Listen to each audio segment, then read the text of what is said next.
Now we'll see the proof of the formula F equals to IL cross B. How to prove it, क्योंकि ये formula जो है वो obviously current का जो ये फॉर्मूला निकल रहा है आई एल क्रॉस बी, ये निकलता अल्टीमेटली उसी से जैसा आपने चार्ज के लिए पढ़ा था उसी से निकलता। और suppose I have a current carrying wire and मतलब वायर तो काफ़ी बड़ा है बट हमने उसका एक सपोज एल सेक्शन ले लिया जिसका एरिया को सेक्शन मान लीजिए ए है ना।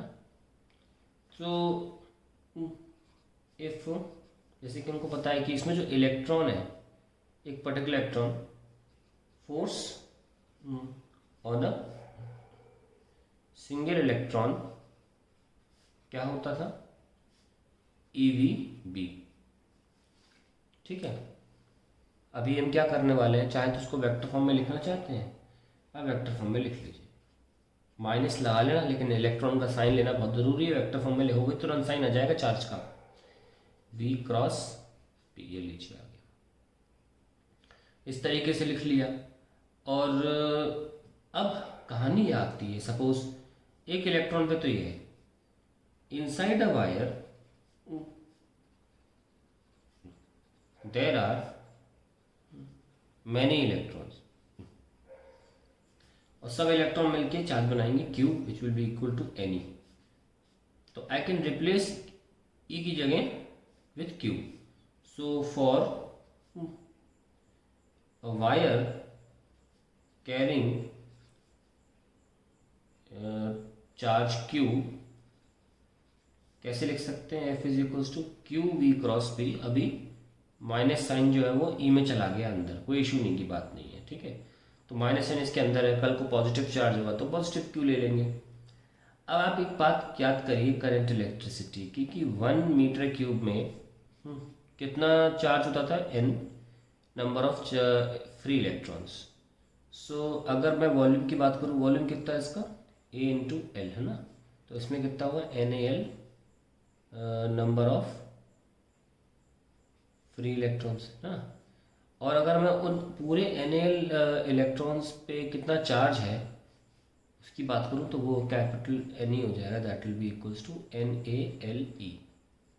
ये हम यहाँ रख सकते हैं, तो we'll get Q is equals to NaLe into V cross B। तो हम V क्रॉस B को अगर खोलें और सिर्फ मैग्नीट्यूड की बात करें, NaLe VB sin theta। ठीक है, so now we have, if you notice, this V is the velocity of electron, and since we are taking a wire, this V velocity of electron is actually the drift speed है ना। तो ज़रा इनको एक साथ लिख लें, NaE drift speed VD, बाकी क्या बचा सिर्फ L और B sin theta। इसको हम करंट मानते हैं, तो करंट क्या हो, फॉर्मूला क्या निकल के आया फाइनली, IL वेक्टर छोड़ो अभी, बाद नेक्स्ट लाइन में लिखेंगे। So F is equals to IL cross B। So that is how you proof it. It's a simple case of force on charge, just when you come to the wire there are many electrons and you write it that way. So कोई rocket science नहीं है, ये आपका answer आ गया। कभी भी board exam में आज तक डेरिवेशन नहीं पूछा गया ILB का, और किताबों में भी अक्सर किताबों में टेक्स्ट डेरिवेशन नहीं दिया रहता है, क्योंकि ये एक तरह से कहा जाए तो बहुत ऑब्वियस है कि एक चार्ज पे EV भी लगेगा और बहुत सारे पर NaL इंटू E और फिर V क्रॉस भी लगेगा, उसको आप अपने आप भी निकाल सकते हैं। तो ऐसा कोई ये नहीं कि रटो बैठ के डेरिवेशन के, पर हाँ आपको ग्राउंड रियलिटी पता होनी चाहिए कि हाँ ये फॉर्मूला आया भी कैसे। कोई पूछे कि कोई फॉर्मूला है इसका प्रूफ है क्या, तो तुम ये ना बोलो प्रूफ नहीं पता हमको, there is a proof। Curious students can try to remember it, and otherwise you should remember that there is a proof, and कभी कभी लौट के आके देखेंगे तो आपको प्रूफ याद भी आ जाएगा, कोई बहुत बड़ी बात नहीं है।